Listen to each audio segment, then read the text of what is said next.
J'ai accouché de jumeaux qui n'avaient pas le même père. Oui, tu as bien entendu. Ça paraît impossible et pourtant c'est une histoire vraie.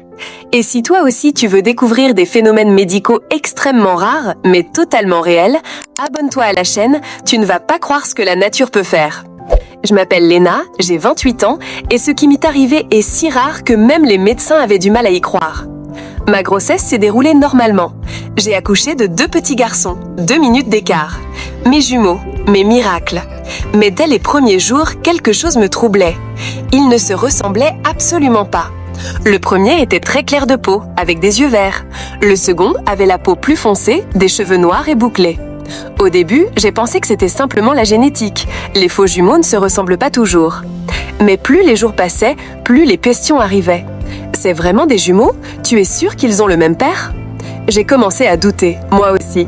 Et Thomas, mon compagnon, m'a demandé de faire un test ADN, juste pour être rassuré, disait-il. J'ai accepté, je n'avais rien à cacher. Quand les résultats sont arrivés, ma vie s'est arrêtée pendant quelques secondes.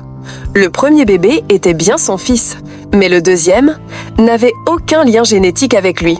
J'avais accouché de 2 jumeaux qui n'avaient pas le même père. Je pensais que c'était une erreur du laboratoire. C'était trop impossible pour être vrai.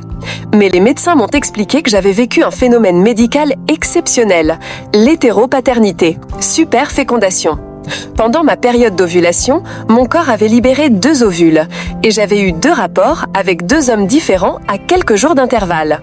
Le premier ovule avait été fécondé par Thomas, le second par un autre homme.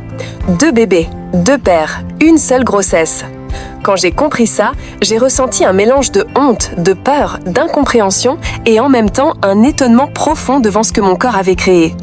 Thomas m'a quitté le soir même. Il m'a dit qu'il ne pouvait pas accepter d'élever l'enfant de quelqu'un d'autre.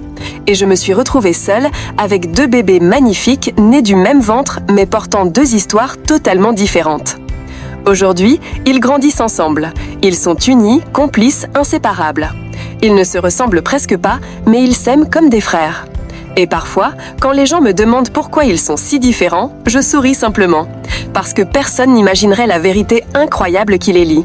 Peu importe leurs origines, peu importe leurs différences, je sais une chose, ils sont mes enfants, mes miracles, et l'histoire la plus impossible que j'ai vécue.